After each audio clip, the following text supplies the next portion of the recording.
السلام عليكم ورحمة الله وبركاته. إن الحمد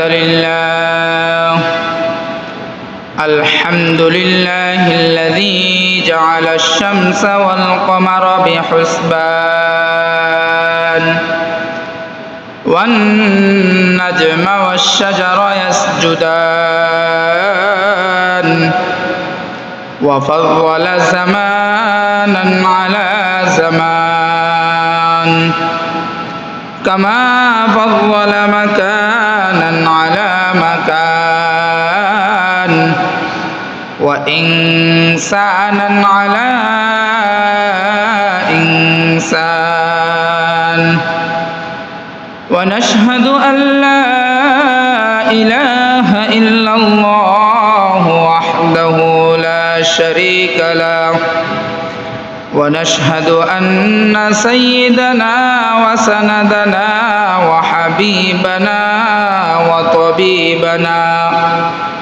وطبيب قلوبنا ومولانا محمدا عبده ورسوله صلى الله تعالى عليه وعلى آله وأصحابه وبارك وسلم تسليما كثيرا أما بعد فقد قال الله تعالى في شأن كلامه المجيد وفي فرقانه الحميد. أعوذ بالله من الشيطان الرجيم. بسم الله الرحمن الرحيم. قل إن صلاتي ونسكي ومحياي ومماتي لله رب العالمين. صدق الله مولانا العظيم وصدق على رسوله النبي الكريم ونحن على ذلك لمن الشاهدين والشاكرين والحمد لله رب العالمين. সকলে মুহাব্বতের সাথে দরুদ ইব্রাহিম পড়ি। আল্লাহুম্মা সাল্লি আলা মুহাম্মাদ ওয়া আলা আলি মুহাম্মাদ কামা সাল্লাইতা আলা ইব্রাহিম ওয়া আলা আলি ইব্রাহিম إنك حميد مجيد. اللهم بارك على محمد وعلى آل محمد كما باركت على إبراهيم وعلى آل إبراهيم إنك حميد مجيد. আলহামদুলিল্লাহ সুম্মা আলহামদুলিল্লাহ। মহান আল্লাহ রব্বুল আলামিনের দরবারে অসংখ্য লাখ কোটি শুকর ও সুজুদ জানাই যে মহান আল্লাহ রব্বুল আলামিন আমাদেরকে পবিত্র জুমআর দিনে আল্লাহ রব্বুল আলামিনের একটি মহান বিধান 2 রাকাত সালাতুল জুমআ আদায় করা, এই বিধান আদায়ের উদ্দেশ্যে দুনিয়াবি সমস্ত কর্মকাজ থেকে ফারেগ হয়ে আল্লাহ রব্বুল আলামিনের পবিত্র ঘর মসজিদে আগে আগে আসার এবং বসার মতো তৌফিক দান করেছেন। এই জন্য আমরা সকলে একবার কালিমাতুশ শুকর আদায় করছি। আলহামদুলিল্লাহ, আলহামদুলিল্লাহ সুম্মা আলহামদুলিল্লাহ। আমরা এখন যে সময়টা অতিবাহিত করছি আইয়ামে তাশরিক, অর্থাৎ আইয়াম এটা ইয়াউমুনের বহুবচন। ইয়াউমুনের বহুবচন হলো আইয়ামুন। তথা কয়েক দিন মিলে একটি তাশরিক পাঠ করতে হয়। এটাকে আমরা সহজভাবে বলে থাকি তাকবীরে তাশরিক। আল্লাহর নবী পয়গম্বর আরবি জনাবে মুহাম্মদুর রাসূলুল্লাহ সাল্লাল্লাহু আলাইহি ওয়াসাল্লাম এই দিনগুলোতে বেশি বেশি তাকবীর, তাশরিক, তাহমিদ পাঠ করার কথা হাদিসের মধ্যে বলেছেন। সুবহানাল্লাহ। কিতাবের মধ্যে পাওয়া যায় হযরতে আবু হুরায়রা রাদিয়াল্লাহু তাআলা আনহু এবং হযরতে আব্দুল্লাহ ইবনে আব্বাস রাদিয়াল্লাহু তাআলা আনহু এই দুইজন সাহাবী এবং আরও অসংখ্য সাহাবীর বর্ণনা পাওয়া যায়, যখন থেকে জিলহজ মাসের চাঁদ দেখা দিত তখন থেকেই ওনারা যেখানেই মানুষের সমাগম বেশি, বাজারে, মাঠে, ঘাটে, যেখানেই মানুষের সমাগম বেশি সেখানে গিয়েই তারা জোরে জোরে উচ্চ আওয়াজে তাকবীরগুলো পাঠ করতেন। সুবহানাল্লাহ। অর্থাৎ তারা এই বিষয়টি জানিয়ে দিতেন মানুষকে যে তাকবীরে তাশরিক তোমরা বেশি বেশি পাঠ করো, উচ্চ আওয়াজে বলতেন যেন অন্যদের খবর হয় যে এই দিনগুলোতে তাকবীর, তাশরিক, তাহমিদ পড়তে হয়। সুবহানাল্লাহ। তাকবীরে তাশরিকটি কি? আল্লাহু আকবার, আল্লাহু আকবার, লা ইলাহা ইল্লাল্লাহু, আল্লাহু আকবার, আল্লাহু আকবার, ওয়ালিল্লাহিল হামদ। এটা হলো তাকবীর, তাশরিক, তাহমিদ একই দোয়ার মধ্যে। এটার মধ্যে তাকবীর পাওয়া যায়, তাশরিক পাওয়া যায়, তাহমিদও পাওয়া যায়। এই জন্য আমরা আইয়ামে তাশরিক বলতে আমরা 9 জিলহজ থেকে 13 জিলহজ পর্যন্ত মনে করি। যাই হোক, যেহেতু 9 জিলহজ, আজকে পবিত্র 9 জিলহজ, আগামীকাল পবিত্র 10ম জিলহজ, এরপরে 11, এরপরে 12তম জিলহজ, এরপরে 13তম জিলহজ, এই দিনগুলোতে আমরা এই তাকবীরগুলো বেশি বেশি পড়ব।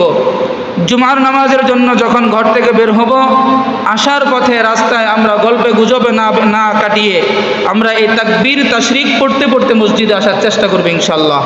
আল্লাহু আকবার, আল্লাহু আকবার, লা ইলাহা ইল্লাল্লাহু, আল্লাহু আকবার, আল্লাহু আকবার, ওয়ালিল্লাহিল হামদ। এই তাকবীর পাঠ করতে করতে আমরা ইনশাআল্লাহ মসজিদে আসব। আলহামদুলিল্লাহ, আমরা বিগত প্রায় 3-4 জুমা ধরে পবিত্র ঈদুল আজহার আলোচনা, ইতিহাস, মাসআলা মাসাইল নিয়ে আলোচনা করছি। যেই মাসআলাগুলো আমাদের সকল মুসলমান ধর্মপ্রাণ, যারা কোরবানি আদায় করে, যারা করে না, সকলের জন্য জানা জরুরি, এই মাসআলাগুলো নিয়ে আলোচনা করছিলাম। আলহামদুলিল্লাহ, এখনও কিছু মাসআলা আমাদের অনেকের জানা দরকার। বিষয়বস্তু আজকে যেহেতু কোরবানি, এই জন্য কোরবানির মৌলিক বিষয়গুলো নিয়ে, মাসআলা মাসাইলগুলো নিয়ে ইনশাআল্লাহ আলোচনা করার চেষ্টা পোষণ করেছি। আল্লাহ রাব্বুল আলামিন আমি অধমের জবান থেকে যে মাসআলাগুলো আপনাদের সামনে আলোকপাত করার মতো তৌফিক দান করেছেন, আলোচনাগুলো যেন আমাকে সহ আপনাদের সকলকে আমল করার তৌফিক দান করেন। সকলে বলি আমিন। সম্মানিত হাজিরিন, আজকের দিন শেষ হলে আগামীকাল 10ম জিলহজ অর্থাৎ আইয়ামে নহর, ঈদুল আজহা। ঈদ মানে আনন্দ, ঈদ মানে খুশি। মুসলমান তাদের জন্য আনন্দের 2টি দিন, এটা হলো ঈদুল ফিতর, আরেকটি হলো ঈদুল আজহা। তো মুসলমানদের জন্য আনন্দ উৎসবের দিন। কিন্তু আমাদের অনেক মুসলমানদের জন্য এই উৎসব পালন করতে গিয়ে, আনন্দ উদযাপন করতে গিয়েও অনেক সময় গুনাহের কাজ হয়ে যায়। আমরা এই দিকে বিশেষভাবে লক্ষ্য রাখব। ঈদ এটা যেমন আনন্দ, ঈদ ঠিক তদ্রূপ এটা একটা ইবাদত। বুঝে আসছেনি কথা? ঈদ যেমন এভাবে আনন্দ, খুশি, উদযাপন, ঠিক তদ্রূপ ঈদ মানে ইবাদত। আমরা ঈদের দিনকে ইবাদতে কাটানোর চেষ্টা করব ইনশাআল্লাহ। আল্লাহ পাক সকলকে বুঝার এবং আমল করার তৌফিক দান করুন। সকলে বলি আমিন। সম্মানিত হাজিরিন, আগামীকাল যেহেতু ঈদুল আজহা, আমাদের মসজিদে ইনশাআল্লাহ আগামীকাল সকাল 7 ঘটিকায় পবিত্র ঈদুল আজহার জামাতের এলান হয়েছে। আমরা যথাসময়ে আমাদের ঈদুল আজহার নামাজ দাঁড়িয়ে যাওয়ার জন্য চেষ্টা করব। আমরা সকলে এই জন্য ফজরের নামাজের পরেই, যেহেতু ফজরের নামাজ 5টায় শেষ হয়ে যায়, সময় বাকি থাকে 2 ঘন্টা, এই 2 ঘন্টার মধ্যে 1 ঘন্টা মূল্যবান আলোচনা মসজিদের মধ্যে হয়, সামাজিক আলোচনা হয়, বিভিন্ন মাসআলা মাসাইল নিয়ে আলোচনা হয়।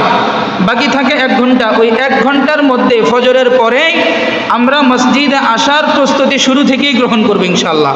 তাহলে আমরা ইনশাআল্লাহ আগে আগে মসজিদে আসতে পারবো, অন্যথায় আমাদের আগে মসজিদে আসাটা খুব কঠিন হয়ে যাবে। আল্লাহ পাক সকলকে বুঝার তৌফিক দান করো, সকলে বলি আমিন। আজকে যেহেতু আমরা একেবারে পবিত্র ঈদুল আজহার অতি সন্নিকট জুমায় চলে আসছি, আজকেই শেষতম জুমা, আগামীকাল ঈদুল আজহা। আগামীকাল লম্বাচড়া আলোচনা করার কোনো বিষয় থাকবে না, অল্প সময় আলোচনা করে সামাজিক কিছু আলোচনা আপনাদের সাথে কথাবার্তা বলে ইনশাল্লাহ আমরা নামাজে দাঁড়িয়ে যাব। এই জন্য আজকে কিছু গুরুত্বপূর্ণ মাসআলা, পবিত্র ঈদুল আজহার দিনে কুরবানি সংক্রান্ত কিছু গুরুত্বপূর্ণ মাসআলা নিয়ে আলোচনা করার ইচ্ছা পোষণ করেছি। আমরা সকলে মনোযোগ দিয়ে, মনের দিল দিয়ে, কান দিয়ে আমরা সকলে মনোযোগ দিয়ে শ্রবণ করব। আল্লাহ পাক সকলকে যেন উক্ত কথাগুলো সঠিকভাবে বুঝার এবং আমল করার তৌফিক দান করেন, সকলে বলি আমিন। আমি কিছু প্রশ্ন আমার কাছে উক্ত 1 সপ্তাহের মধ্যে অনেকেই করেছেন এবং কিছু প্রশ্ন আমার নিজের থেকে আপনাদের কাছে আলোচনা করার ইচ্ছা পোষণ করেছি। যে প্রশ্নের উত্তরগুলো আমাদের সকলের জানা দরকার। কিছু প্রশ্ন আপনাদের ছিল, কিছু প্রশ্ন আমার নিজ দায়িত্বে আমি করে আপনাদের সামনে আজকে এনেছি। 1 নম্বর প্রশ্ন, খুব মনোযোগ দিয়ে শুনবেন। কুরবানির পশুর যে বয়স, এই বয়সের নির্ধারিত বয়সের কম যদি কুরবানির পশুর বয়স হয়, এমন পশু দ্বারা কুরবানি করলে কুরবানি আদায় হবে কি না? গুরুত্বপূর্ণ প্রশ্ন, খুব মনোযোগ দিয়ে শুনবেন। এই বাচ্চারা কথা বলতেছে, একটু এদেরকে থামান। এদের গার্ডিয়ানদেরও কোনো খবর নাই। কষ্ট এমনি, কথাগুলো এমনি বলি না, গার্ডিয়ান খবর নাই, বাচ্চাগুলি মসজিদে পাঠিয়ে দেয়। আমার বাচ্চাটা মসজিদে তার ভারসাম্য ঠিক রাখতে পারবে কিনা, মসজিদে আদব ঠিক রাখতে পারবে কিনা, এটা আমাদের চেতনা নাই। গার্ডিয়ান গরু নিয়ে ব্যস্ত, গার্ডিয়ান ঘরের কাজ নিয়ে ব্যস্ত, বাচ্চা মসজিদে এসে ভূমিকম্প উঠায় ফেলতেছে। সামাজিক এমন কিছু কাজ আছে যেগুলো মুরব্বীদের বলতে হয়, মসজিদ কমিটির বলতে হয়, কিন্তু দুঃখের বিষয় মসজিদ কমিটিরই উলটপালট বেশি।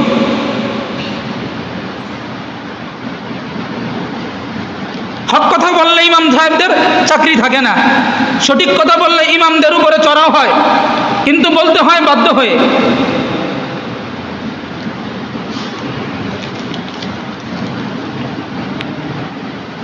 আস্তাগফিরুল্লাহ, আস্তাগফিরুল্লাহ।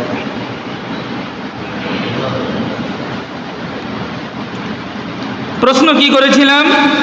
কুরবানির পশুর বয়স নির্ধারিত যেটা হাদিসের দ্বারা পাওয়া যায়, এই নির্ধারিত বয়সের থেকে যদি কোনো পশুকে কুরবানির জন্য ক্রয় করা হয় আর এমন পশু দ্বারা যদি কুরবানি করা হয়, তাহলে কুরবানি হবে কি না? এই প্রশ্নের উত্তর আমি আগেও বলেছিলাম।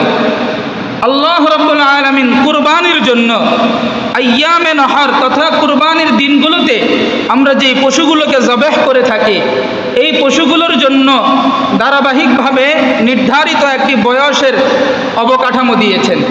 তন্মধ্যে আমরা সকলেই জানি কম বেশি, উটের জন্য সর্বনিম্ন 5 বছর, গরু মহিষ কাটারা এই পশুগুলোর জন্য সর্বনিম্ন 2 বছর, ছাগল তথা বকরি ভেড়া দুম্বা এই পশুগুলোর জন্য সর্বনিম্ন 1 বছর।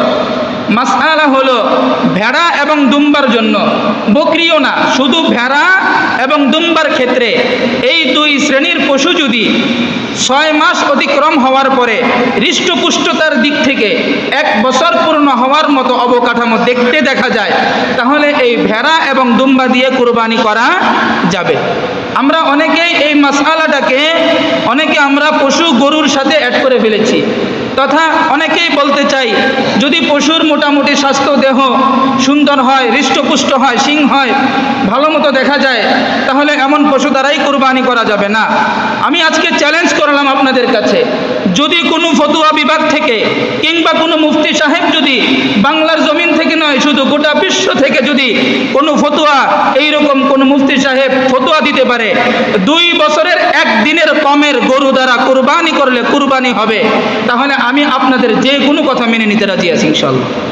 আমিও আলহামদুলিল্লাহ বাংলাদেশের অন্যতম মুফতি বোর্ডের যিনি প্রধান আমাদের বাংলাদেশের মুফতি মিজানুর রহমান সাঈদ সাহেব, ওনার আন্ডারে ইফতা 2 বছর কমপ্লিট করেছি আলহামদুলিল্লাহ। আমরা এই রিসার্চ করেই আপনাদের সামনে আলোচনা করি। আমাদের সমাজে অনেকেই আছে এই কথাও বলতে বাধ্য হয় যে এই বর্তমান সময়ের হুজুরেরা হুজুর নেই। আমাদের আগে থেকে পূর্বপুরুষেরাই মোটামুটি গরু দেখতে একটু চোখে লাগার মতো হলেই এটা দিলে করব, কুরবানি দিলেই কুরবানি হবে, এইরকম বলতে বাধ্য হয়। অথচ হাদিস এবং শরীয়তের মাসআলা সম্পূর্ণ কোনো পশু অর্থাৎ গরু কিংবা মহিষের বয়স যদি 2 বছরের 1 দিনও কম হয়, এই পশু দ্বারা যদি কুরবানি দেন এটা শুধু জবে হবে, যে কুরবানি হবে না। মাসআলা বুঝে আসছেনি আপনাদের? কুরবানি কোনোভাবেই হবে না। আপনি যেখান থেকেই ফতোয়া নিয়ে আসেন, আমি চ্যালেঞ্জ ছুড়ে দিলাম ইনশাআল্লাহ। 2 নম্বর বিষয়, পশু ক্রয় করার পরে শরীকদার বাড়ানো যাবে কিনা। মনে করেন 2 জন মিলে একটি পশু ক্রয় করছেন কুরবানির জন্য। 2 জন একে অপরের সাথে পরামর্শ করে পশুটি ক্রয় করছেন, কিন্তু পরবর্তীতে দেখা যাচ্ছে আরেকজন এসে আপনাদেরকে বলতেছে আমিও আপনাদের এই পশুর মধ্যে অ্যাড হতে চাই, কুরবানি দেওয়ার জন্য ইচ্ছা করেছি। তাহলে ওই ব্যক্তিকে কুরবানির পশু ক্রয় করার পরে কুরবানি করার আগে অন্য আরেক ব্যক্তিকে শরীকদার হিসাবে যোগ করা যাবে কিনা? হ্যাঁ, যাবে।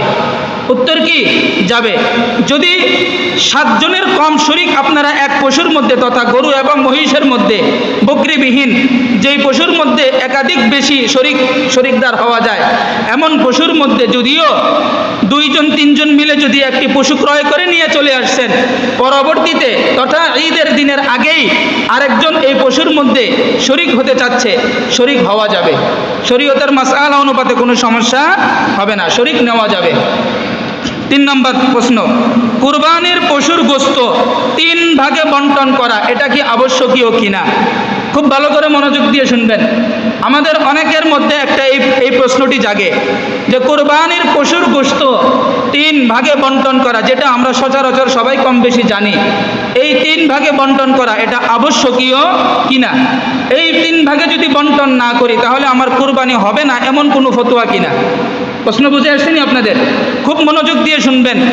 আল্লাহ রাব্বুল আলামিন পবিত্র কালামের মধ্যে কুরবানির পশুর গোশতকে বন্টন করার ক্ষেত্রে কালামের মধ্যে 2টি আয়াত নাজিল করেছেন। বলেন কয়টি আয়াত? সবাই বলেন কয়টি আয়াত? 2টি আয়াত। 1 নম্বর আয়াত, বিসমিল্লাহির রহমানির রহিম, ফাকুলু মিনহা ওয়া আত'ইমুল বাঈসাল ফাকির। এটা 1 নম্বর আয়াত। 2 নম্বর আয়াত হলো ফাকুলু মিনহা ওয়া আত'ইমুল কানি'a ওয়াল মু'তার। কুরবানির পশুর গোশতকে বন্টন কিভাবে করবেন, এই বন্টন বোঝানোর জন্য আল্লাহ রাব্বুল আলামিন পবিত্র কোরআন আল গ্রন্থ কোরআনের মধ্যে আয়াত নাজিল করেছেন। সুবহানাল্লাহ। আমরা সবাই একটু মনোযোগ দিয়ে শুনবেন। আল্লাহ রাব্বুল আলামিন এই আয়াতের মধ্যে কি বলেছেন? ফাকুলু মিনহা। কুলু শব্দের অর্থ তুমি খাও। কুলু শব্দের অর্থ কি? তুমি খাও। আল্লাহ পাক আদেশ করছেন ফাকুলু মিনহা। মিনহা মানে তোমার কুরবানিকৃত পশুর থেকে গোশত তুমি নিজে খাও। তাহলে 1 নাম্বার আল্লাহ পাক আদেশ করেছেন কাকে? কুরবানির দাতাকে, যিনি কুরবানি দিচ্ছে। আল্লাহ পাক আগে ওনাকে খাওয়ার জন্য আদেশ করেছেন, 1 নাম্বার। 2 নাম্বার ওয়া আতইমু, এবং খাওয়াও। আল্লাহ পাক কি বলতেছেন? এবং খাওয়াও 2 শ্রেণীর মানুষকে, আল কানি ওয়াল মু'তার। ওয়া আতইমুল কানি ওয়া আতইমুল মু'তার, ওয়া আতইমুল মু'তার, অর্থাৎ তুমি নিজে খাও এবং 2 শ্রেণীর মানুষের মধ্যে বন্টন করো। আতইমুল কানি শব্দের অর্থ, আমাদের সমাজে কিছু ব্যক্তি আছে যাদের উপর কুরবানি ওয়াজিব নয়, আছে না নাই? কিন্তু তারা কুরবানি দিতেও পারে না, এবং কি যারা কুরবানি দিচ্ছে তাদের কাছে চাইতেও যেতে পারে না, আছে না নাই? বলেন এরকম কিছু ব্যক্তি আমাদের সমাজে আছে না নাই? যারা নিজেরাও কুরবানি দিতে পারে না এবং যারা কুরবানি দিচ্ছে তাদের কাছে চাইতেও ইতস্ত বোধ করে, শরম পায়, লজ্জা করে। এই ধরনের মানুষ আমাদের সমাজে আছে না নাই? কিন্তু ঈদের দিনেই অথবা আগে পরে ওই যে কুরবানির দাতা এবং যিনি যিনি কুরবানি দিতে পারছে না, দুজনে একই কাতারে দাঁড়িয়ে নামাজও আদায় করে, একই সাথে বসে দোকানে চায়ের আড্ডায় চা পান করে, এরকম একই সাথে চলাচল করে, কিন্তু একজনকে আল্লাহ পাক সামর্থ্যবান করেছেন, আরেকজনকে সামর্থ্যবান দেন নাই, এই জন্য একজন কুরবানি দিচ্ছে, আরেকজন কুরবানি দিচ্ছে না। যিনি দিচ্ছে তার কাছে চাইতেও ইতস্ত করে। এই ধরনের ব্যক্তি আমাদের সমাজে আছে কিনা? আল কানিয়া শব্দের অর্থ হলো এই ধরনের ব্যক্তি যারা তোমার কাছে লজ্জায় আসতে পারে না, চাইতে পারে না, কিন্তু তোমার প্রতিবেশী এই সমস্ত ব্যক্তির কাছে তোমার কুরবানিকৃত পশুর গোশত পৌঁছাও। মাসআলা বুঝে আসছেনি? এটা হলো আল কানিয়া 2 নম্বর শ্রেণী। তৃতীয় শ্রেণী ওয়াল মু'তার, যারা অসহায়, দরিদ্র, ফকির, এতিম, মিসকিন, দেখবেন তারা ব্যাগ নিয়ে আপনাদের দুয়ারে দুয়ারে যাবে, আছে না নাই? এই শ্রেণীর মানুষকেও তোমার কুরবানির পশু থেকে গোশত কিছু তাদেরকেও দান করো। এটা হলো আল্লাহ রাব্বুল আলামিন আয়াত দ্বারা আমাদেরকে জানিয়েছেন। সুবহানাল্লাহ। তবে প্রশ্ন হলো, এই আয়াতের আনুষঙ্গিকে তাহলে কি কুরবানির পশুকে গোশতগুলোকে 3 ভাগে বন্টন করাটাই কি আবশ্যকীয়? মাসআলা হলো না। 3 ভাগে বন্টন করে 1 ভাগ নিজের কাছে খাওয়ার জন্য রেখে দেওয়া, আরেক ভাগ আত্মীয় স্বজনদের মাঝে বন্টন করা, আরেক ভাগ এতিম, অসহায়, দরিদ্র, ফকির, মিসকিনকে বন্টন করা, এটা হলো মাসআলা অনুপাতে উত্তম মাসআলা। বলেন কি মাসআলা? বলেন কি মাসআলা? উত্তম। কোনো ব্যক্তি যদি এই 3 বন্টন না করে বেশ অংশ নিজের কাছে রেখে কিছু অংশ বন্টন করে, এই ফতুয়া কেউ দিতে পারবেন না যে তার কুরবানি হয় নাই। মাসআলা বুঝে আসছেনি? এই মাসআলার অনুপাতে একটি বিষয় বলতে হয়। মনে করেন কোনো ব্যক্তি একটি বকরি কুরবানি দিয়েছে, একটি কি বকরি। এখন ওই ব্যক্তির ফ্যামিলির মধ্যে জনসংখ্যা 10-12 জন আছে, হয় কি হয় না? এখন ওই ব্যক্তি যদি এই বকরির গোশত 3 বন্টন করে, 1 বন্টন নিজের কাছে রাখে, আরেক বন্টন আত্মীয় স্বজনদের মধ্যে বন্টন করে, আরেক বন্টন যদি গরিব এতিম অসহায়দের মাঝে দেয়, তাহলে 1 বন্টনের গোশত তো নিজের ফ্যামিলিতেই হবে না। কথা বলুন ঠিক কিনা? তাহলে ওই ব্যক্তি যদি চায় পুরো বকরির গোশতটা নিজের ফ্যামিলির সদস্যদেরকে নিয়ে খাবে, 1 টুকরোও বন্টন করবে না, শরীয়তের মাসআলা অনুপাতে কোনো সমস্যা নাই, পুরোটাই নিজে খেতে পারবে, কোনো সমস্যা নাই। বাকি উত্তম মাসআলা হলো আপনার কুরবানিকৃত পশুর থেকে কিছু গোশত গরিব, এতিম, অসহায়দের মাঝে বিলিয়ে দেওয়া। মাসআলা বুঝে আসছেনি আপনাদের? আলহামদুলিল্লাহ, আমরা সবাই এই মাসআলার অনুপাতে আমল করার চেষ্টা করব।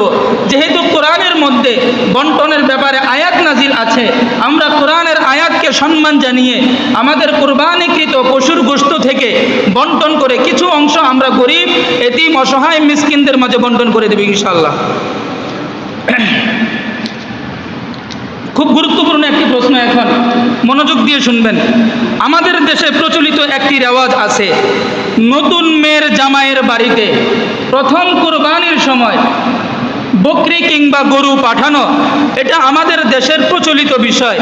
এই বিষয় সম্পর্কে কোরআন হাদিস কি বলে জানিয়ে বাধিত করবেন। প্রশ্ন বুঝে আসছেনি আপনাদের? আমাদের দেশের অনেক সমাজে এইরকম একটি প্রচলিত রেওয়াজ আছে, নতুন জামাইয়ের বাড়ি অর্থাৎ মেয়ে যেই জায়গায় বিয়ে দিছে, ওই মেয়ের শ্বশুর বাড়িতে প্রথম কুরবানির দিনে মেয়ের বাবার বাড়ি থেকে কুরবানির জন্য একটা বকরি কিংবা গরু পাঠায়। এই রেওয়াজ আমাদের সমাজে অনেক জায়গায় আছে না নাই? বলেন আছে না নাই? খুব ভালো করে মনোযোগ দিয়ে শুনবেন। শরীয়তের সম্মতি হিসাবে এই মাসআলার কোনো প্রকারের বৈধতা শরীয়তের মধ্যে নাই। 1 নম্বর বিষয়, এই বিষয়ের কোনো প্রকারের বৈধতা কোথায় নাই? শরীয়তের মধ্যে নাই। শরীয়তে এই মাসআলার কোনো আলোচনাই নাই। এটা আপনাদের সামাজিক রেওয়াজ। বলেন এটা কি? সামাজিক রেওয়াজ। আলহামদুলিল্লাহ, গত পরশুদিন আমাদের বর্তমান বাংলাদেশের প্রধান উপদেষ্টা ডক্টর ইউনূস সাহেব, উনি বাংলাদেশের যে ইমাম উলামা কল্যাণ পরিষদের যেই একটা সংগঠন আছে, তাদেরকে নিয়ে একটা আলোচনা বৈঠক করেছে। সেই আলোচনা বৈঠকের মধ্যেও এই প্রশ্নটা এসেছে যে বর্তমান আমাদের দেশের অনেক অঞ্চলগুলোতে এইরকম একটা রেওয়াজ হয়ে গেছে, যেই রেওয়াজ হলো যে নতুন জামাইয়ের বাড়িতে শ্বশুর বাড়ি থেকে প্রথম কুরবানির ঈদে একটা বকরি কিংবা কি পাঠানো হয়? গরু পাঠানো হয়। এই রেওয়াজ সম্পর্কে আপনি একটা কঠিনভাবে আইন প্রয়োগ করেন।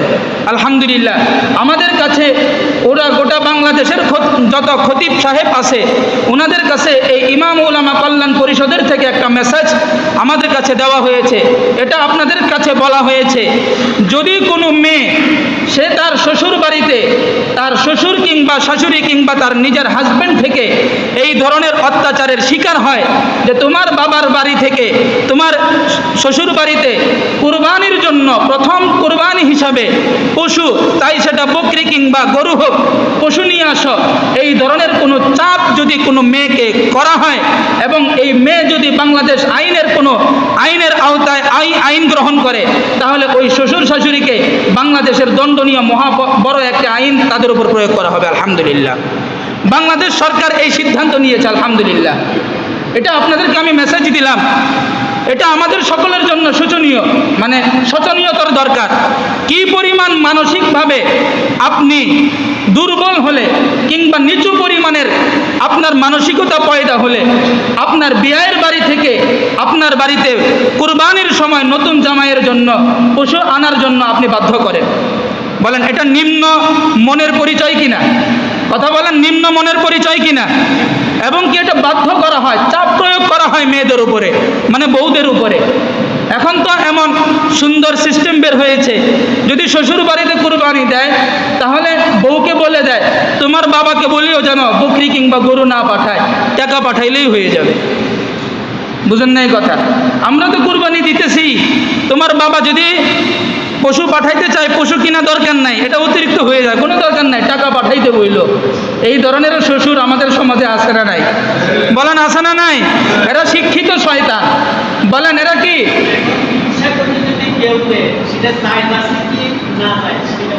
আমি আপনাদের সকলের কাছে একটা কথা বলি, হুজুর যেই বিষয়টা এখন বলেছেন, ইচ্ছাকৃতভাবে যদি দেয়, মাসআলা খুব ভালো করে খেয়াল করবেন।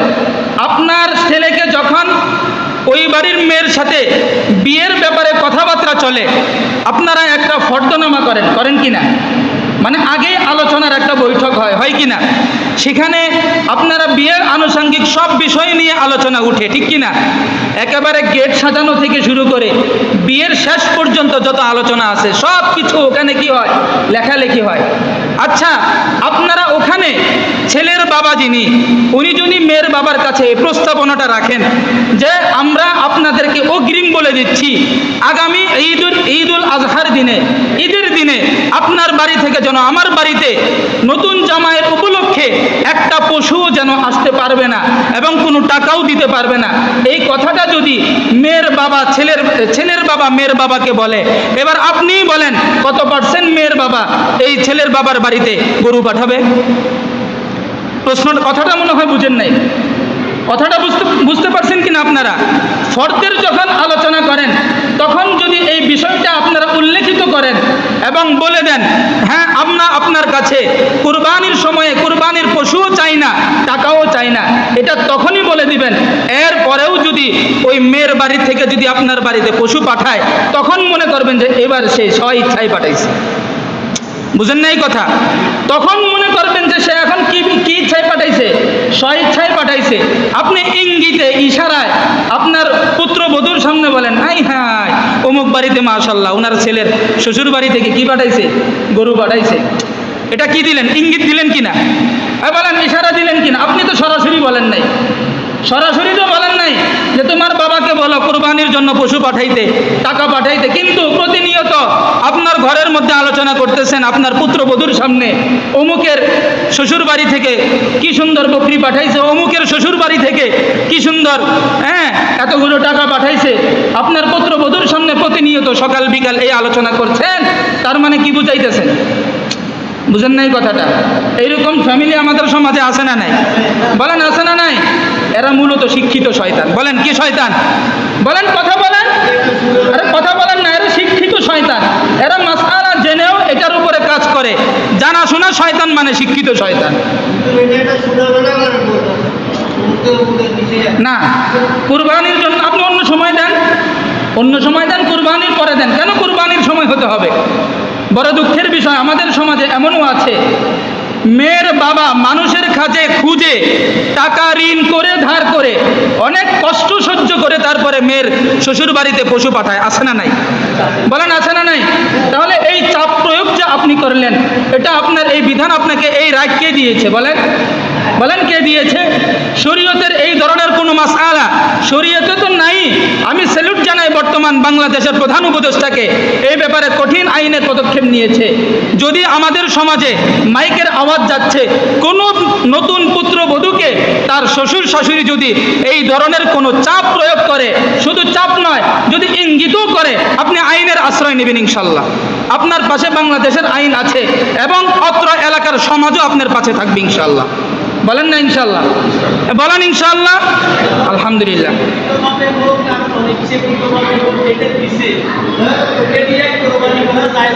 না, আপনার কাছে যদি কুরবানির পশু পাঠায় মেয়ের বাড়ির পক্ষ থেকে, আপনার বিয়াই পাঠাইছে, এটা তো মনের আনন্দে পাঠায় নাই, আপনার চাপের বলে পাঠাইছে। চাপের বলে হোক কিংবা মনের আনন্দে হোক, ওই পশু দ্বারা যদি আপনার কুরবানি আপনি ছাড়াই দেন, কুরবানি হবে না। আলহামদুলিল্লাহ, হুজুর খুব সুন্দর একটি প্রশ্ন করেছে। কুরবানি কি হবে না? আপনার কুরবানি আপনার পশু দ্বারাই আদায় করতে হবে। আরেকটি মাসআলা খেয়াল করেন, একই পশুর মধ্যে একজনের হালাল টাকা, শরীকের মধ্যে একজনের কি টাকা?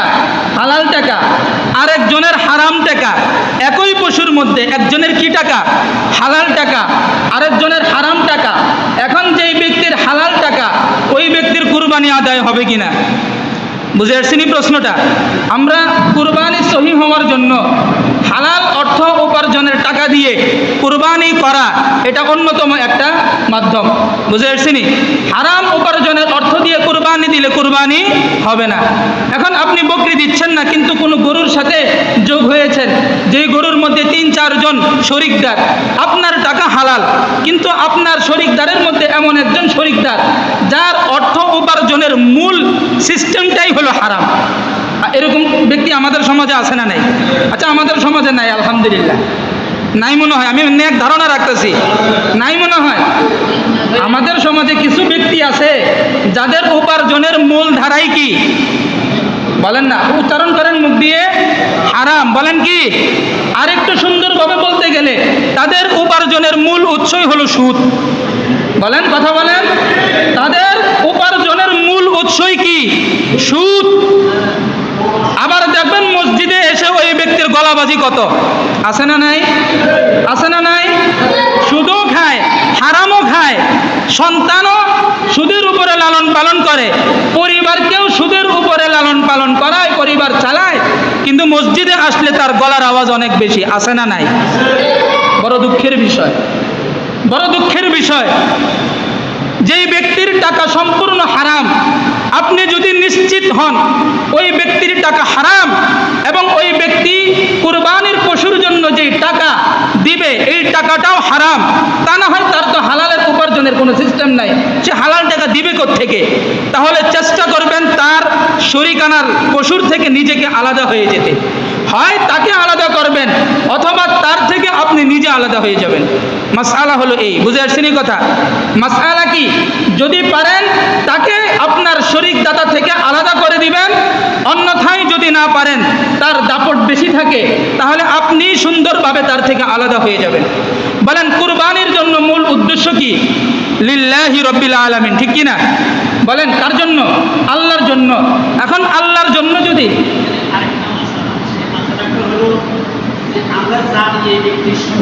জি জি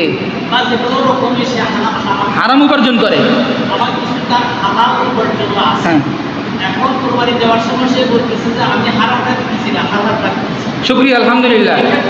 এই আলোচনা আমি আরো 2 জুমা আগে করেছি এবং আলহামদুলিল্লাহ আমার মিডিয়াতে আমি এটা আপলোডও করেছি, যথেষ্ট এই আলোচনা অনেকেই শুনেছে।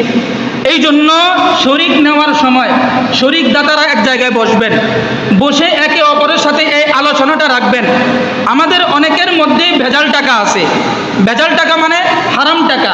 আমরা সবাই হারামকে পিছনে রেখে হালাল টাকা দিয়ে আমরা কুরবানির পশুর জন্য যেই টাকাটা আপনার হালাল, ওই টাকাটাই আপনি কুরবানির পশুর জন্য দিবেন। এটা পরামর্শ করা কুরবানির পশু ক্রয় করার আগেই। বুঝে আসছেন কথা?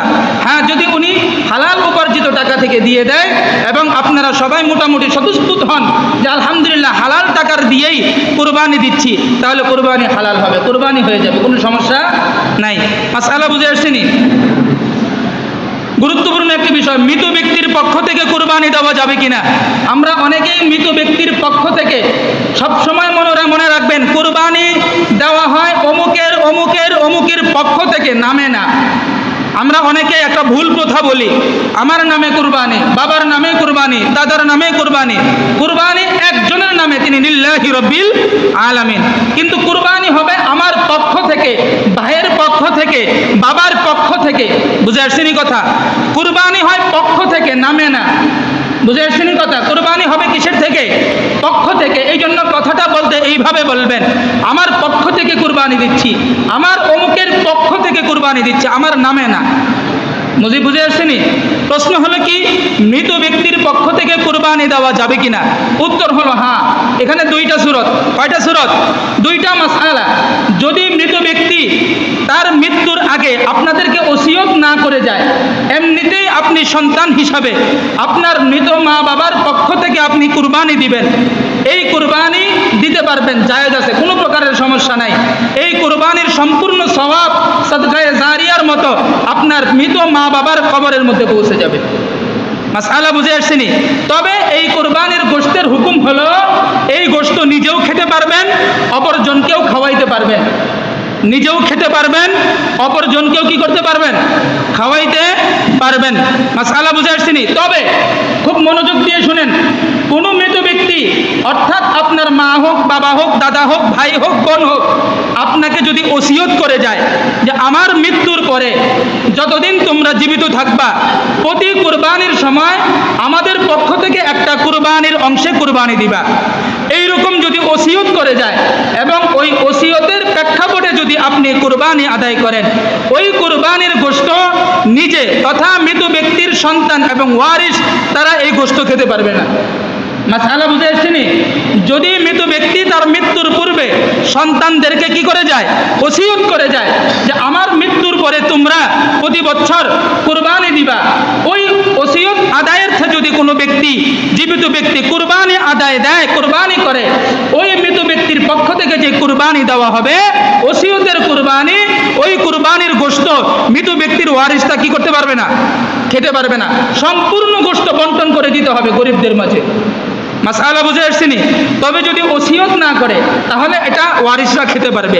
মাসআলা খুব ভালো করে খেয়াল করিয়েন, আবার পিছনে গিয়া আলোচনা করিয়েন না, হুজুর এটা কি বললো, মৃত ব্যক্তির নামে পক্ষ থেকে কুরবানি দিলে কুরবানির গোশত খাওয়া যাবে না। এখানে দুইটা মাসআলা বলছি। যদি ওসিয়ত করে যায় তাহলে ওই গোশত ওয়ারিসরা খেতে পারবে না। যদি ওসিয়ত না করে, আপনি এমনিতেই আপনার মা বাবার জন্য কুরবানি দিচ্ছেন, তাহলে ওই গোশত নিজেও খেতে পারবেন। মাসআলা বুঝে আসছেনি? কোন ধরনের পশু ক্রয় করা উত্তম? আলহামদুলিল্লাহ, আপনারা তো যথেষ্ট সবাই কম বেশি, যেহেতু আগামীকাল কোরবানির পশু ক্রয় করে ফেলেছেন, কোরবানির জন্য উত্তম পশু ক্রয় করা উত্তম, যেটা হৃষ্টপুষ্ট সুন্দর দেখতে, এইরকম পশু ক্রয় করা কি উত্তম। যেহেতু এই ব্যাপারে হাদিসের মধ্যে আসছে, আগামীকাল থেকে আল্লাহ পাকের পক্ষ থেকে আমাদের সকল মুসলমানদের জন্য এটা মেহমানদারি। বলেন, এই ঈদের দিনে আমরা যে খানাটা খাই, আজকের যে রোজাটা আমরা যারা রেখেছি আলহামদুলিল্লাহ, এই রোজার বহু ফজিলত। এক নম্বর ফজিলত যে আগে পরে 2 বছরের গুনাহ মাফ। রোজা একটা ফজিলত, 2 বছরের গুনাহ মাফ, এবং এক রোজার দ্বারা 1 বছর রোজা রাখার ফজিলত। কিন্তু আগামীকাল রোজা রাখা সম্পূর্ণরূপে হারাম। বলেন, আগামীকাল রোজা রাখা কি হারাম? শরীয়তের পরিভাষায় হারাম। কেন হারাম? আল্লাহ তাআলা এটা মেহমানদারি করাচ্ছে যে আমাদেরকে। বলেন, কি করাচ্ছে? মেহমানদারি। দেখেন আল্লাহ পাকের সিস্টেমটা কি সুন্দর। প্রথম দিনেই শুধু হারাম রাখতে পারতেন, কুরবানি ঈদের দিনেও হারাম, ঈদের দিনের পরবর্তী আরো 3 দিন রোজা রাখা সম্পূর্ণ হারাম। বলেন, রোজা রাখা সম্পূর্ণ কি হারাম? কেন হারাম? আমরা অনেক সময় ঈদের দিনে, কুরবানির দিনে গরু জবাই করা, কুরবানির গোশত বন্টন করা, এই সমস্ত অনেক ঝামেলায় থাকি, ভালো মতো খানা পিনা করতে পারি না, ঠিক কিনা? এই জন্য কুরবানির দিনে কোনো রকম খায়, এরপরে আরো 3 দিন যেন ডাটে খাইতে পারে। এই জন্য আল্লাহ পাক এই 3 দিন মেহমানদারি করার জন্য আল্লাহ পাক এই 3 দিন, কুরবানির এই 3 দিন অর্থাৎ 4 দিন ঈদের দিন সহ মোট 4 দিন সম্পূর্ণ রোজা রাখা কি হারাম। এই জন্য আমরা যেই পশুটা আল্লাহর পক্ষ থেকে মেহমানদারি হবে ওই পশুটা যেন উত্তম হয়, সুন্দর হয়। বুঝে আসছেনি কথা? আমাদের সমাজে একটা প্রচলিত বিষয় আছে, কুরবানির পশুর গোশত 3 দিনের বেশি জমিয়ে রাখা যাবে কিনা। আমরা অনেকেই বলি কুরবানির পশুর গোশত 3 দিনের বেশি জমিয়ে রাখা যাবে না। এই মাসালার উত্তরে আমি সর্বপ্রথম বলবো, যদি কেউ এরকমই ধারণা থাকে যে কুরবানির গোশত 3 দিনের বেশি জমিয়ে রাখা যাবে না, 4র্থ দিন গোশতগুলি আমার বাড়িতে পাঠায় দিয়ে। বুঝেন না এই কথাটা? 4র্থ দিন কি আমার বাড়ি আছে, আলহামদুলিল্লাহ, আপনারা পাঠায় দিন, কোনো সমস্যা নাই। কুরবানির গোশত 3 দিন না, শুধু আপনি যদি 3 বছরও রেখে খান, আপনি যদি রাখার মতো অবস্থা থাকে, কোনো সমস্যা, কথা বলেন না কেন, কোনো সমস্যা নাই। এই বছরের কুরবানির গোশত যদি আপনি আগামী বছর কুরবানিতেও খান, কোনো সমস্যা। এই মাসালা বুঝে আসতেছি না আপনাদের? তবে উত্তম হলো নিজে কিছু রেখে বাকিগুলো বন্টন করে দেন, তাহলে তো আর আপনার ফ্রিজে বেশি দিন থাকে না। বুঝেন না এই কথাটা? এই মাসালার দিকে আমরা অবশ্যই খেয়াল রাখবো। সর্বশেষ কুরবানির পশুর চামড়া। সর্বশেষ কি? কুরবানির পশুর চামড়া। এই চামড়ার হুকুম কি? আলহামদুলিল্লাহ, আপনারা যারা কুরবানি দিবেন, পশুর যে চামড়া আছে, চামড়া খাওয়া জায়েজ আছে। সবাই ভালো করে বলেন, চামড়া খাওয়া কি আছে? হয়তো এটা অনেকে জানে না। বহিরাগত অনেক রাষ্ট্রে চামড়া, এটা চাইনিজ রেস্টুরেন্টে বিক্রি করে বহু দামে। বুঝতেছেন নি আপনারা কথা? পশুর চামড়া, গরুর চামড়া, মহিষের চামড়া, উটের চামড়া, দুম্বার চামড়া, এগুলো দিয়ে ভালো করে এগুলোকে সুন্দর জাত করে এগুলোকে এমনভাবে তারা শেফরা রান্নাবান্না করে, এগুলো একটা হাই রেস্টুরেন্টগুলোতে, 5 স্টার 4 স্টার রেস্টুরেন্টগুলোতে হাই রেটে বিক্রি হয়। বুঝে আসছেনি? হয়তো আমরা এটাকে জাত করে রান্না করার উপকরণ যেটা, এটা আমরা জানি না। যদি কোনো কুরবানি দাতারা চান কুরবানির পশুর চামড়া এটা আপনারা জাত করে সুন্দরভাবে গরম করে সিদ্ধ করে এটাকে আপনারা খেতে চান, আপনার জন্য জায়েজ আছে, এটা খেতে পারবেন। 1 নম্বর হুকুম এটা। কুরবানির পশুর চামড়ার 1 নম্বর হুকুম, এটা যদি খেতে চান আপনি খেতে পারবেন। 2 নম্বর হুকুম হলো, যদি এটা আপনারা নিজেরা ব্যবহার করতে চান, ব্যবহার মানে এটার উপর লবণ দিয়ে শুকায়ে এটা দিয়ে যে কোনো কিছু আপনি নিজে বানাবেন, যায় নামাজ হোক কিংবা শীতের দিনের কম্বলের আসবাব হিসাবে বানাবেন। যদি বানাইতে চান নিজে ব্যবহার করার জন্য, এটাও আপনার জন্য জায়েজ আছে, বানাইতে পারবেন। বুঝে আসছেনি? 3 নম্বর বিষয় হলো, যদি নিজে খেতেও না চান, কোনো কিছু আপনার জন্য বানাইতেও না চান, তাহলে 2টা সুরত, হয় আপনি বিক্রি করে টাকা গ্রহণ করবেন, অথবা যে কোনো লিল্লাহ, যে কোনো প্রতিষ্ঠানে আপনি দান করে দিবেন। বুঝে আসেনি কথা? যদি আপনি বিক্রি করে দেন, তাহলে বিক্রিকৃত টাকাটা কুরবানি দাতারা গ্রহণ করতে পারবেন না, সম্পূর্ণ টাকা দান করে দিতে হবে, সদকা করে দিতে হবে। বুঝে আসেনি কথা? উত্তম হলো কুরবানির পশুর চামড়াটা যে কোনো প্রতিষ্ঠানে দান করে দেওয়া। কি করে দেওয়া? দান করে দেওয়া। আলহামদুলিল্লাহ, আপনাদের সমাজে আমাদের এই প্রতিষ্ঠান, আমরা গত কিছুদিন পূর্বে আমাদের মাওলানা বশর সাহেব হুজুর সহ আমাদের অত্র সমাজের মুরব্বীদেরকে নিয়ে একটা মিটিং করেছি মসজিদে। আলহামদুলিল্লাহ, এই মিটিংয়ের মাধ্যমে একটা মসজিদের গোরাবা ফান্ড তৈরি হয়ে, মাদ্রাসার একটা গোরাবা ফান্ড হয়েছে। এখানে আপনাদের কাছে প্রতি বছর চামড়ার জন্য কালেকশন করা হয়।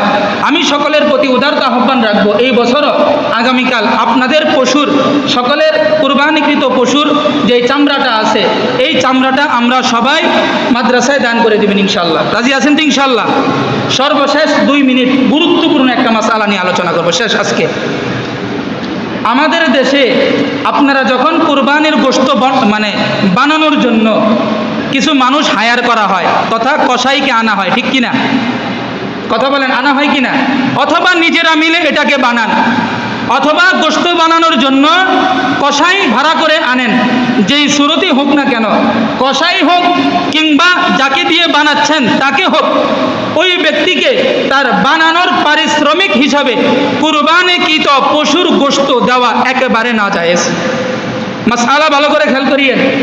কুরবানিকৃত পশু থেকে আপনার গোশত যেই ব্যক্তি আপনার কুরবানির পশু বানিয়ে দিছে, চাই সে কসাই হোক, ভাড়া করে আনছেন, চাই সে আপনার নিজের আত্মীয়তার মধ্যে হোক, আপনি যদি তাকে তার এই পশু বানানোর পারিশ্রমিক হিসাবে গোশত দেন, এই গোশত দেওয়া সম্পূর্ণরূপে কি? নাজায়েজ। মাসআলা বুঝে আসছেনি? এখন আসেন, আমাদের সমাজে অনেক কসাই আছে, তারা যখন ডিল করে কুরবানি দাতার সাথে, প্রথমেই তারা গোশতের কথা বলে, টাকা যা দেন কোনো সমস্যা নাই, কিন্তু গোশত 5 কেজি করে দিতে হবে। এরকম কষাই আমাদের দেশে নাই, বুঝেন নাই মনে হয় কথা। যদি এই ধরনের কষাই এই রকমের শর্ত সাপেক্ষে আপনার কাছে আসতে চায়, তাকে বয়কট করেন। তার মানে হলো আপনি কুরবানি দেওয়ার জন্য 1 লক্ষ 1.5 লক্ষ টাকা দিয়ে কুরবানির পশু ক্রয় করতে পারতেছেন, তাহলে তাকে তার ন্যায্য পারিশ্রমিক কেন দিতে পারবেন না? তাকে তার ন্যায্য পারিশ্রমিক হিসাবে টাকা দিবেন, গোশত না। এই জন্য কুরবানির পশু বানানোর জন্য যাকে আপনি হায়ার করবেন, যাকে আপনি নেবেন, তার সাথে এইভাবে আলোচনা করবেন, তোমাকে আমি আমার পশুর গোশত দিতেও পারি, নাও দিতে পারি। বুঝিয়েন, মশালাটা বুঝিয়েন। তোমাকে আমার পশুর গোশত দিতেও পারি, নাও দিতে পারি, এবং বেশি হলে দিতে নাও পারি, এটা বেশি মনে রাখিও। তবে আমার পশু বানানোর জন্য পারিশ্রমিক হিসাবে তুমি কত টাকা ধার্য করবে, তুমি সেটা বলো। আমি তোমাকে ন্যায্য টাকা দিব। আমার গোশত থেকে 1 টুকরো হাড্ডিও আমি তোমাকে দিব না। এই ধরনের কথা বলে নেবেন, ক্লিয়ার কথা, বুঝে আসছেন কথা? উনি তারপরে যেই টাকাটা ধার্য করবে, তাকে তার প্রাপ্য ধার্য টাকা তাকে দিয়ে, এরপরে যদি আপনার মনে চায় অন্যদেরকে যেই পরিমাণ দান করছেন সেই পরিমাণ 1 পোটলা বা 1 অংশ তাকে দিবেন, সেটা দিতে পারেন, কোনো সমস্যা নাই। কিন্তু আমাদের সমাজে আছে কি, খুব মনোযোগ দিয়ে শুনেন, আমাদের সমাজে যেই জিনিসটা বেশি রেওয়াজ, মনে করেন চাচায় কুরবানি দিবে, ভাতিজায় কুরবানি দিবে না। খুব ভালো করে মন রাখিয়েন, চাচাই কি দিবে? কুরবানি দিবে, ভাতিজায় কুরবানি দিবে না। এবার চাচাই ভাতিজাকে বলছে, তুমি যখন কুরবানি দিচ্ছ না, আমার কুরবানি পশুটা বানানোর সময় থাকিও। তোমাকে আমি আলহামদুলিল্লাহ একটা পর্যাপ্ত পরিমাণ ভাতিজা, তুমি আমার ভাতিজা, তোমার স্ত্রী আছে, তোমার সন্তান আছে, তোমাদেরকে খাওয়া দাওয়ার জন্য যতটুকু গোশত দেওয়া দরকার আমি এমনিও তো বন্টন করবো, সেখান থেকে তোমাকে একটু বাড়াইয়া দিব। এই ধরনের চুক্তি করে আসে না নাই? বুঝেন নাই মনে হয় কথাটা? এই ধরনের চুক্তি করা আছে না নাই? ভাতিজাও যদি মনে করে চাচার গরু বানানোর ক্ষেত্রে চাচা আমাকে কিছু গোশত বাড়াইয়া দিবে, এই মনের ধারণা নিয়ে যদি ভাতিজা চাচার গোশত বানায়, আর চাচাই যদি অতিরিক্ত গোশত দেয়, এই গোশত চাচাও দেওয়া হারাম, ভাতিজা গ্রহণ করাটাও হারাম। মাসআলা বুঝে আসেনি আপনাদের? ভাতিজার সাথে আপনি চুক্তি করে নেবেন, ভাতিজা তুমি কুরবানি দিতে পারছো না, তুমি আমার গোশত বন্টনের ক্ষেত্রে আমার কুরবানির পশু বানাইবা, কত টাকা পারিশ্রমিক চাও, এখানে লজ্জার কোনো বিষয় নাই। অনেকে বলে হুজুর লজ্জা কি, চাচাই কি বলবে নাকি টাকা নাও? অনেকে এটা বলে চাচাই কি বলবে নাকি? চাচাই বলবেন, আপনি এখানে লজ্জা বোধ করতেছেন, অথচ এই দিক দিয়া ভাতিজার লজ্জা, বিশেষ করে এইদিকে লক্ষ্য করতে কি আপনার লক্ষ টাকার কুরবানি যে হচ্ছে না, এইদিকে আপনার খেয়াল নেই। এই জন্য চাচা ভাতিজা হোক, ভাই ভাই হোক, চাচতো ভাই জ্যাঠতো ভাই হোক, প্রতিবেশী হোক, যেই হোক না কেন, আপনার পশু বানানোর ক্ষেত্রে যাকেই নেবেন, যেই বানানোর পারিশ্রমিক হিসাবে যদি তাকে 1 টুকরাও যদি গোশত বেশি দেওয়া হয়, এটা সম্পূর্ণরূপে হারাম। এটা সম্পূর্ণরূপে কি হারাম। মাসালা বুঝে আসছেনি আপনাদের? ইনশাল্লাহ আগামীকাল পবিত্র ঈদুল আজহা আমাদের অত্র মসজিদে পবিত্র ঈদুল আজহা অনুষ্ঠিত হবে সকাল 7 ঘটিকায়। বলেন কয়টায়? 7 ঘটিকায়। ইনশাল্লাহ আমরা চেষ্টা করব বরাবর 7টায় নামাজে দাঁড়িয়ে যেতে, যেহেতু আবহাওয়া বেশি ভালো হয় না। জি হ্যাঁ, এমনি তো অবশ্যই দিতে পারবেন, উপহার এটা পরবর্তীতে দেন। অনেক সময় হয় কি, ভাতিজা বানাইছে চাচার গোশত, এখন আপনি ভাতিজাকে দেওয়ার সময় বলতেছেন এটা আমি ভাতিজাকে এমনি আমার পক্ষ থেকে উপহার হিসাবে বেশি দিছি, বলে কি না? কিন্তু আরেকজন গরিবকে যখন দিচ্ছে তখন 1 পা দিতেছে, আধা কেজি দিতেছে। বলেন কথা বলেন ঠিক কিনা? আপনি গরিবকে দেওয়ার সময় আধা কেজি আর 1 পা দিতেছেন, ভাতিজাকে 5 কেজি দিলেন, এখানেই তো বোঝা যাচ্ছে ভাতিজাকে আপনি পারিশ্রমিক দিচ্ছেন। মাসালা বুঝে আসছেনি? পারিশ্রমিক অর্থ দেওয়ার পরে আপনার গোটা গরুর গোশত আপনি দিয়ে দেন, কোনো সমস্যা নেই। বুঝে আসছেন? মাসালা বুঝে আসছেনি? আল্লাহ পাক আমাদের সকলকে বুঝার এবং আমল করার তৌফিক দান করে, সকলে বলি আমিন।